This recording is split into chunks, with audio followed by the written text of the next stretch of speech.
your system and lose weight product. Well, maybe you don't believe. Or you can go to lifechangetea.com. Read up on us. You have nothing to lose. But wait. Federal agents, we are armed! What would you do if you knew all the things we know? Would you stand up for truth? Well, our guest is Roger D. Masters, Department of Government, Dartmouth College, Hanover, New Hampshire. He's a research professor at Dartmouth College, a Nelson A. Rockefeller Professor of Government, Emeritus at Dartmouth College, and President of the Foundation for Neuroscience and Society. And if I went over his bio, it would take a long time to cover it. After undergraduate study at Harvard, BA 55 in service in the Army, master's completed graduate work in political philosophy at the University of Chicago, where he wrote his doctoral dissertation under the direction of Leo Strauss and Joseph Cropsey. And that Leo Strauss, the big neocon kingpin.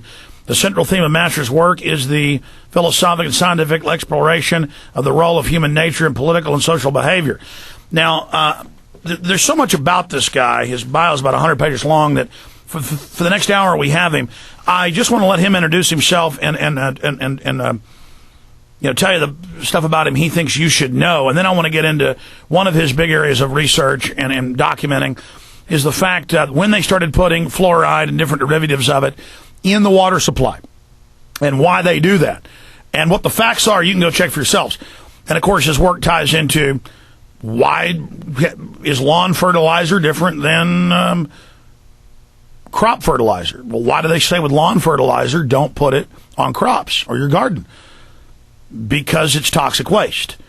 It's the same thing with depleted uranium. They've got all these thousands and tens of thousands, well, more than that, millions of tons of it. They got to put it somewhere. It's very poisonous and radioactive, so they put it into weapons. It's hiding it in plain view. And so we will discuss this today because, you see, fluoride is only a catchphrase or a overall name that they were able to pass laws through Congress for.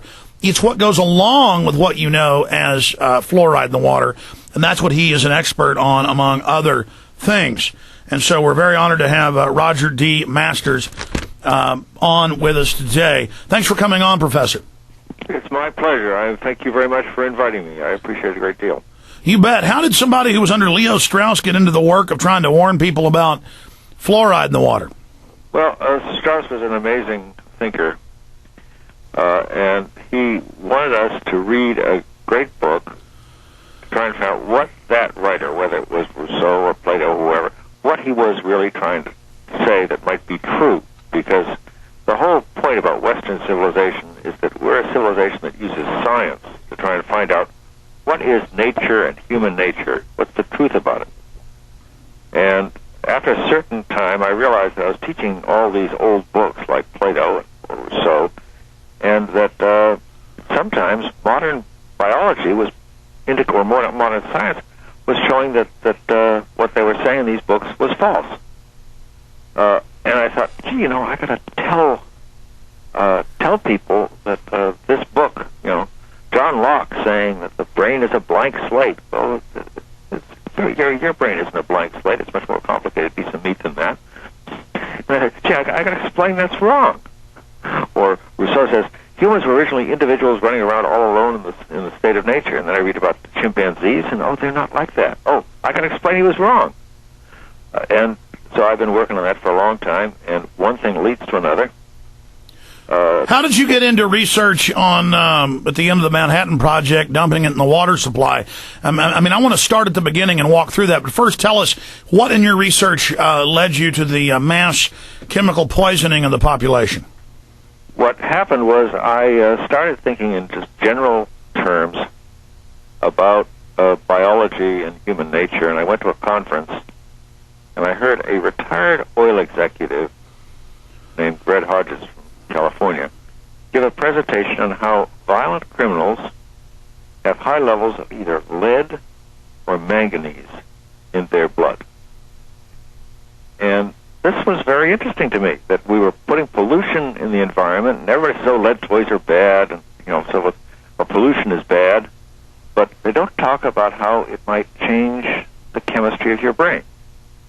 And so I decided to study that. Well, that's the old saying of mad as a hatter, because in the dyeing process they were using mercury and lead and things, and so you'd be mad as a hatter. Oh, sure. And besides, what seems to have happened is that I mentioned this idea of a blank slate because there's this whole idea that, well, everything we do is stuff we learn, and there's no reason for understanding biology because it's deterministic or something. When really you would say, what, 80% is nature instead of nurture? Well, I think that we ought to start just to forget that and look at the facts. One of the things that Mr. Strauss taught us, he advised me when I finished my work. He says, always teach as if there's a silent student in class who knows more than you do.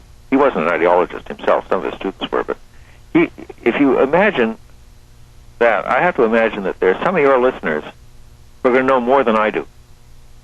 And if I make mistakes, I want them to correct me.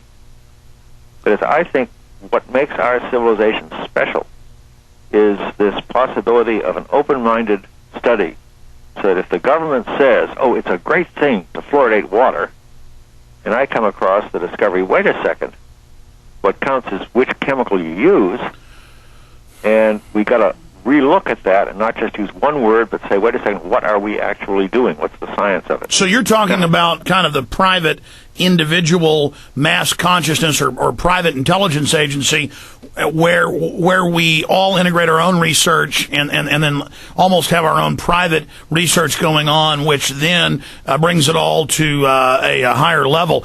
So let's get to the point when you bump in. Let me explain how I got into this.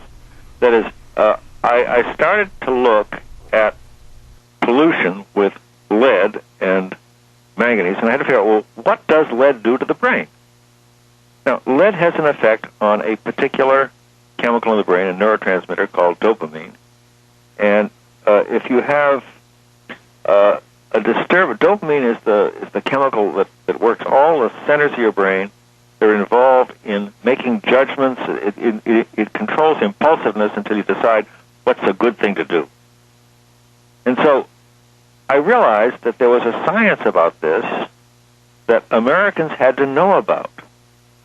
Because if Americans don't know why lead is bad or why manganese is bad, and then they don't know that pollution means that a company says, oh, it's too expensive to clean up this pollution, but they're poisoning the kids. And so I say, well, how is that? How is it poisoning the kids?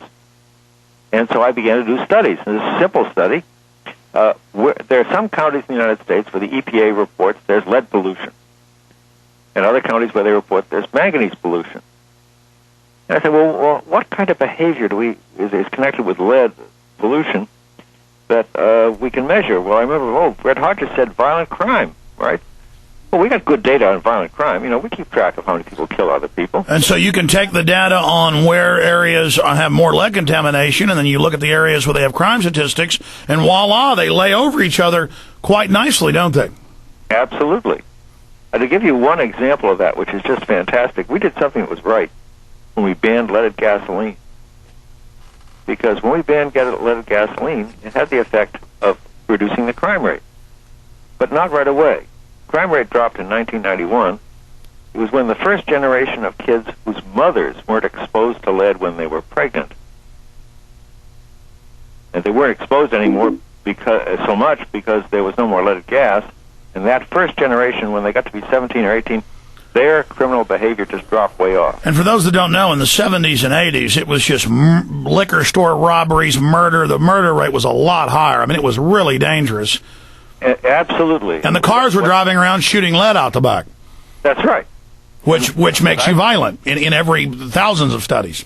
Sure, but I discovered there are lots of other things. For instance, if you live in a community with a lot of old housing, since lead paint is in both the inside and outside of the old housing, and people point out that kids find the taste of lead paint sweet, so they're more likely that the chip of paint actually is something to eat it.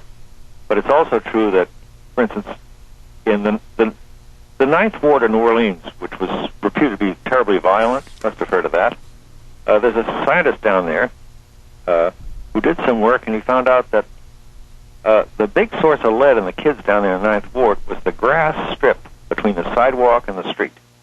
Because the lead gas came out of those cars back before lead gas was banned, and as particles in the atmosphere, it dropped in the ground, and it's inert. It just stays there forever until it gets in the grass, and the grass is wet one day, and the kid's running down the street, and he falls down, and they put his hand in the grass, and the next thing he licks his hand, and before you know it, he's got the lead in his body. That is